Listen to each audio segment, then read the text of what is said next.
Welcome to Dark Files of the USSR. This is the channel where we uncover crimes, secrets, and darker realities hidden behind the image of Soviet order. Today's story is about Soviet train stations and why they became such dangerous places. Crowds, movement, anonymity, shortages, runaways, and weak public warning all came together there. In theory, the station was a symbol of order: timetables, uniforms, tickets, and state-controlled transport. In practice, it was one of the easiest places in Soviet life to disappear into a crowd, approach strangers, trade illegally, or target people who had little protection. That is why Soviet rail hubs became magnets for theft, violence, disappearances, and hidden criminal activity. To understand why, start with scale. Railroads were central to the Soviet Union's economic and military history, and the Trans-Siberian, alone, stretched across 8 time zones. Stations were not minor urban corners. They were major state spaces where huge numbers of people passed through, often carrying cash, luggage, food, or scarce goods.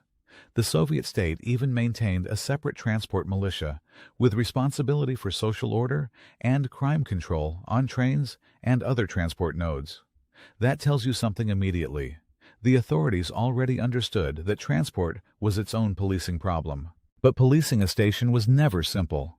A railway hub brings together locals, long-distance travelers, shift workers, soldiers, migrants, street children, and people who are only in the city for a few hours. That mix creates opportunity. A thief can steal and disappear onto a departing train. A predator can approach a stranger with little risk of being recognized later.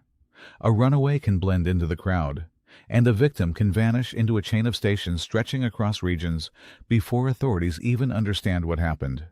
Those are the basic ingredients of a crime zone, and Soviet stations had all of them. Railway stations also drew some of the most vulnerable people in Soviet society.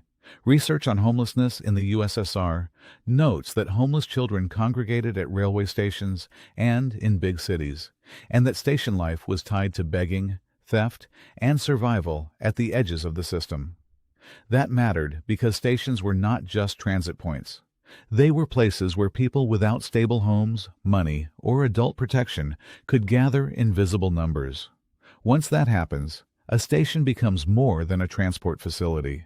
It becomes a hunting ground for petty criminals, exploiters, and anyone looking for easy targets. That same vulnerability helps explain one of the darkest Soviet crime cases of all: Andrei Chikatilo.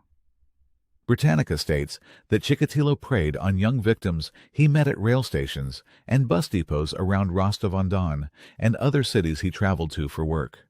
Britannica also notes that poverty made young people eager to leave home for the city, and that, because they often had few contacts and little money, their disappearances could go unnoticed. That is exactly the station problem in its most lethal form: movement without protection, anonymity without support, and victims who could disappear into transport space before alarm spread clearly enough. And the station itself helped him. A train station is full of short encounters. People ask for directions. They wait. They miss connections. They stand alone with luggage. They trust strangers for a few seconds because travel forces them to. In Chikatilo's case, Soviet police eventually understood that a serial killer was active. But Britannica says public warnings were hampered by official ideology, which held that serial murder was impossible in a communist society. So the stations remained what they already were: crowded, fluid places where danger could operate faster than the state could publicly define it. The danger was not limited to extreme cases like Chikatilo. Stations were also ideal environments for theft. By design, they concentrated luggage, confusion, queues, fatigue, and strangers. Soviet transport policing existed in part because order on trains and at stations had to be treated as a specialized problem, and the wider Soviet underground economy made that worse. A study of the late Soviet black market notes that under Gorbachev, huge, under-the-table transactions were driven by shortages and supplied through smuggling and theft.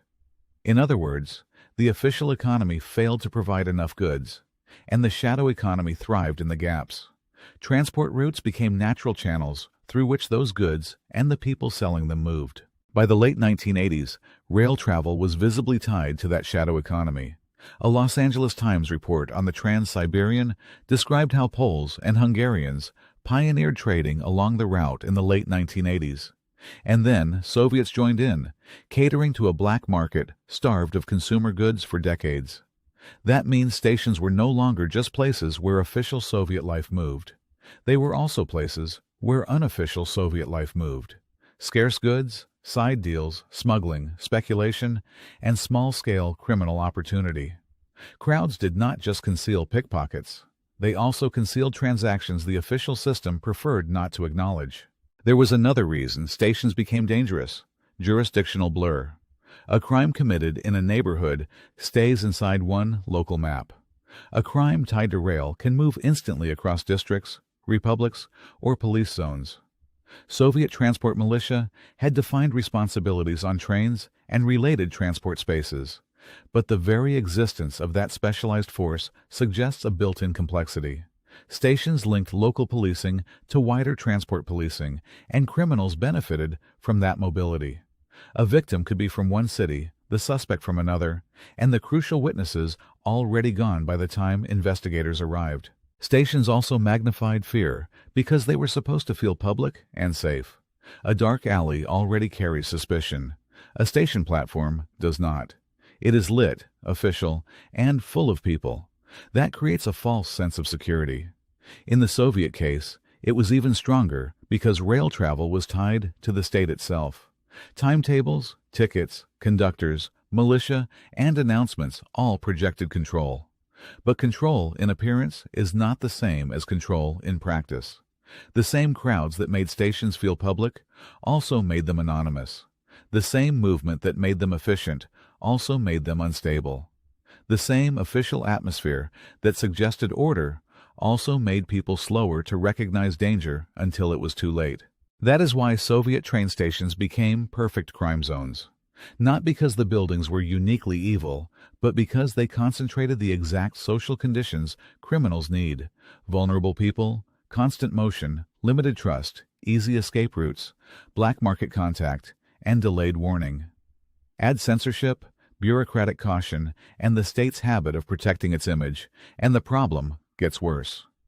When danger appears in a station, people need speed, transparency, and public awareness.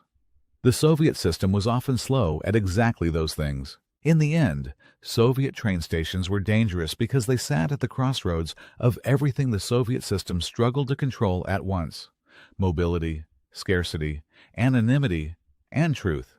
They looked like organized state spaces.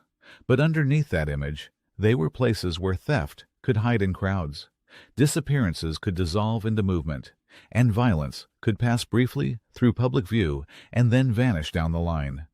That is why they remain such important settings in Soviet crime history. They were not just stations. They were pressure points where the weaknesses of the whole system became visible. This is Dark Files of the USSR. If you want more fact-based stories about hidden crimes, buried fear, and the darker side of Soviet history, subscribe and stay with us.